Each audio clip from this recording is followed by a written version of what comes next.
You know that comforting feeling you get when you see a kid just furiously writing away at a desk? Oh, yeah. Head down, pencil moving. Right. You look at them and just think, ah, yes, learning is It happening. is incredibly comforting, but educational psychologists actually call that the illusion of competence. Wait, an illusion, so it's not real. Well, yeah, I mean, just because the pencil is moving doesn't mean the brain is retaining, a single thing. Wow. Okay. Well, welcome to today's deep dive. Our mission today is to examine this really impactful excerpt from a source called Empowered Homefront to figure out how you can make home learning genuinely meaningful.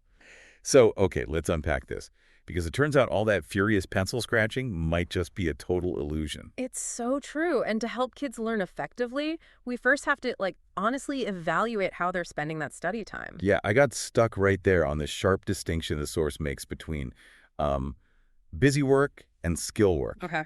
Because as a parent, if I see my kid, just knocking out a worksheet, how am I supposed to know which one it is? It really comes down to cognitive engagement. When a child does the same basic math problem, 50 times. Right, classic busy work. Yeah, exactly.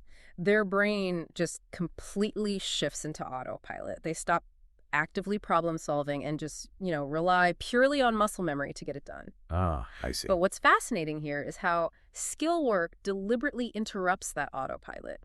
It introduces these slight targeted variations. Oh, to force the brain to stay engaged. Or right, to actually build new neural pathways. It's about quality over quantity. So is this essentially like running on a treadmill versus actually training for a specific race? Like just sweating for hours doing endless worksheets doesn't mean you're actually improving a targeted ability.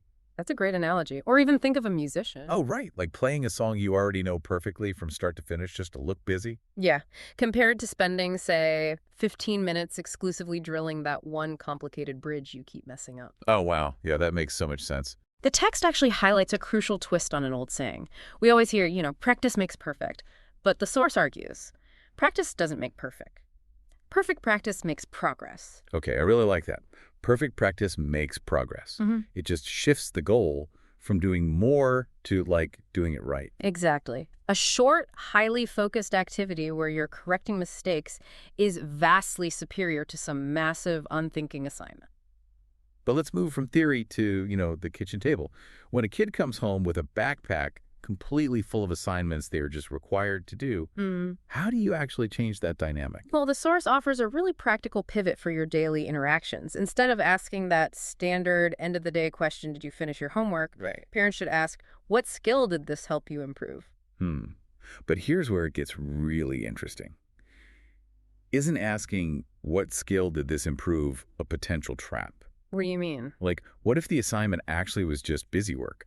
What if they spent 2 hours mindlessly coloring in a map and have, zero idea what skill that built? Well, if we connect this to the bigger picture, that trap is precisely the goal. Wait, really? The goal is for them to get stuck. Yeah. Asking this shifts the entire household focus from just, simply checking off tasks to actually recognizing and building lasting abilities. Oh, I get it. So the goal is for the kid to realize, totally on their own, that they were just doing busy work. Yes. If they can't answer the question, or if they realize a worksheet didn't actually improve a skill, it opens up this critical conversation. Oh, that's brilliant. It teaches them to evaluate their own time. Exactly. They learn to recognize what actual learning feels like, as opposed to just complying with the task to get it over with. That completely flips the script. You're not just auditing their homework. You're teaching them to audit their own learning. You are empowering them to filter out the noise. It makes a huge difference. So what does this all mean? For you listening, you are now equipped to distinguish between busy work and skill work. It means we need to redefine success. Success is no longer simply being done. Success is making progress. Absolutely. It's about ensuring the energy expended is actually moving them forward, not just keeping them occupied. Totally. But I want to leave you with one final kind of provocative thought to ponder on your own. Oh, here we go.